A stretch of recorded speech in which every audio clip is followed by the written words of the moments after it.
There are moments in life that change everything. Moments that shatter the illusion of normalcy, forcing you to see things you were never meant to see. That night, I had one of those moments. And once I heard the words leave his lips, I knew nothing would ever be the same again. It started as an ordinary evening.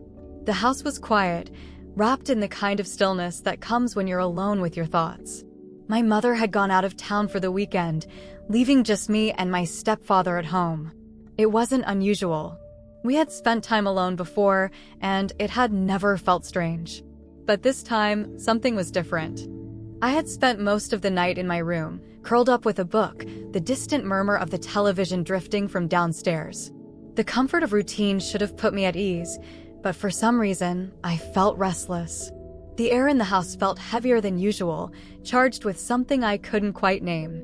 Then I heard it. A soft, almost hesitant knock at my door. I frowned, glancing toward the sound. It was late, too late for casual conversation. A strange feeling crept over me as I set my book aside and stood, my bare feet making no sound against the wooden floor. I pulled the door open, and there he was, my stepfather. Standing in the dim hallway, his expression unreadable. "Hey, can I come in?"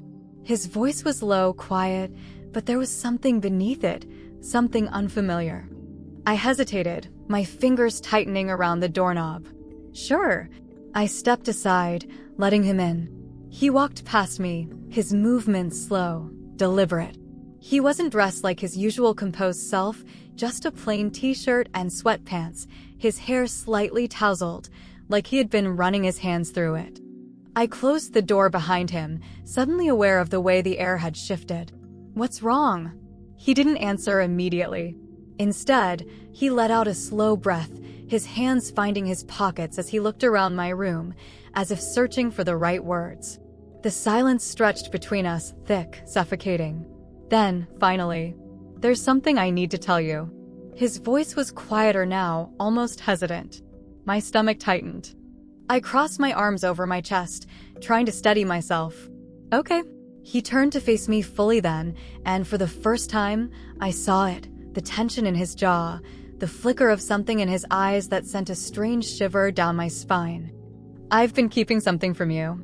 Something I don't know how to say." My breath caught. "What do you mean?" He ran a hand over his face, exhaling sharply.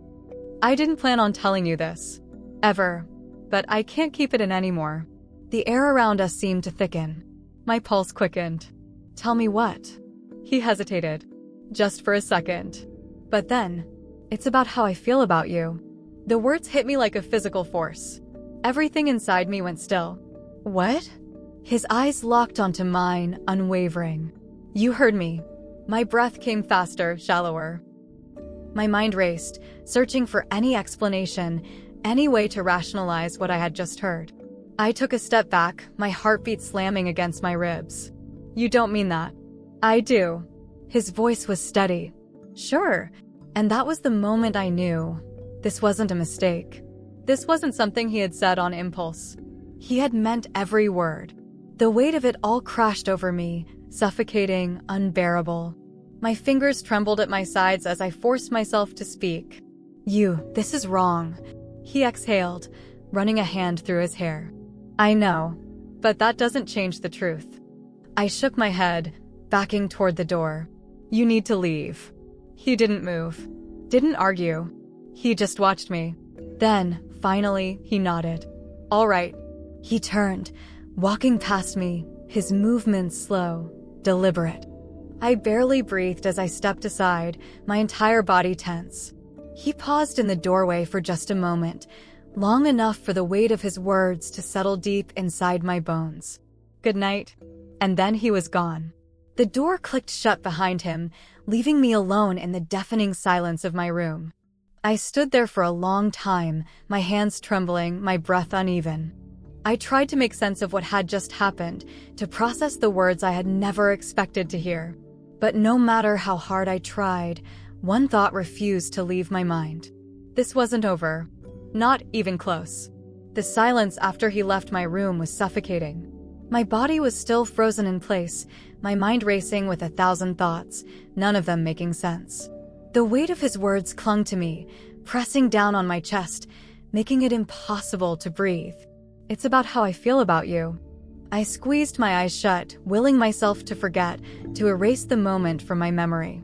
But it was too late. The damage had already been done. I didn't sleep that night. I couldn't. Every time I closed my eyes, I replayed the way he had looked at me, the quiet intensity in his voice, the way he had spoken as if this was inevitable, as if this was something he had accepted a long time ago. Morning came too quickly. I barely noticed the sun rising through my window, my mind still trapped in the events of the night before. I wanted to pretend it hadn't happened, to convince myself it was some strange, fevered dream. But as soon as I stepped out of my room, I knew it hadn't been. He was already in the kitchen, sipping his coffee, his posture unnervingly normal, as if nothing had changed, as if everything was the same. But it wasn't. It never would be again. I hesitated in the doorway, my pulse hammering in my ears. I could turn around. I could walk away, pretend I hadn't seen him. But that would only delay the inevitable. So I stepped forward. He looked up immediately, his expression unreadable. "Morning." My voice caught in my throat. "Morning." An unbearable silence stretched between us. I moved toward the counter, grabbing a mug, focusing on the simple act of pouring coffee, pretending like my hands weren't shaking, like my entire world hadn't been turned upside down. "Are you okay?" His voice was quiet, measured, but I heard the undercurrent of something else beneath it. Something deeper. I gripped the mug tighter. "Are you?" He exhaled through his nose, a small, humorless laugh escaping him. "No, not really." I didn't know how to respond. I wasn't even sure what I was feeling: anger, confusion, disbelief? Maybe all of it at once. I finally turned to face him, my arms crossed over my chest, as if that would somehow shield me from the weight of this moment. "This can happen." He didn't flinch. He didn't argue. He simply nodded. "I know." "Then why? Why would you say that? Why now?" His eyes darkened slightly, his fingers drumming against the table. "Because I couldn't pretend anymore." I let out a shaky breath, my frustration bubbling to the surface. "Do you know what you've done? Do you understand how much you've ruined?" His jaw tensed. "I don't regret telling you." I stared at him, incredulous. "How can you say that?" "Because it's the truth." His voice was firm, steady, and that terrified me more than anything else. I shook my head, backing away. "This was a mistake." "Maybe." A pause. Then, "But can you honestly say you haven't thought about it?" The question slammed into me, knocking the air from my lungs. I felt the blood drain from my face. "What?" "You heard me." My stomach twisted painfully. I can't even begin to process this." "Then don't." His voice was softer now, his gaze locked onto mine. "Just tell me the truth." The truth. I didn't know what that was anymore. My heart pounded in my chest, every part of me screaming to end this, to walk away, to pretend none of this had ever happened. But the problem was, I couldn't pretend anymore. Because no matter how much I wanted to deny it, something had already shifted between us. Something irreversible. I forced a breath, my voice barely above a whisper. "We can't do this." "I know." A long silence stretched between us. He ran a hand through his hair, his expression unreadable. Then, after what felt like an eternity, he finally stood. "I should go." I swallowed hard, my fingers tightening around the coffee mug. "Yeah." He hesitated for just a second longer. Then, without another word, he turned and walked past me, disappearing down the hall. I listened to the sound of his footsteps fading, my body still trembling with everything that had just happened. This was the end. It had to be. But deep down, I knew. This wasn't over. Not even close.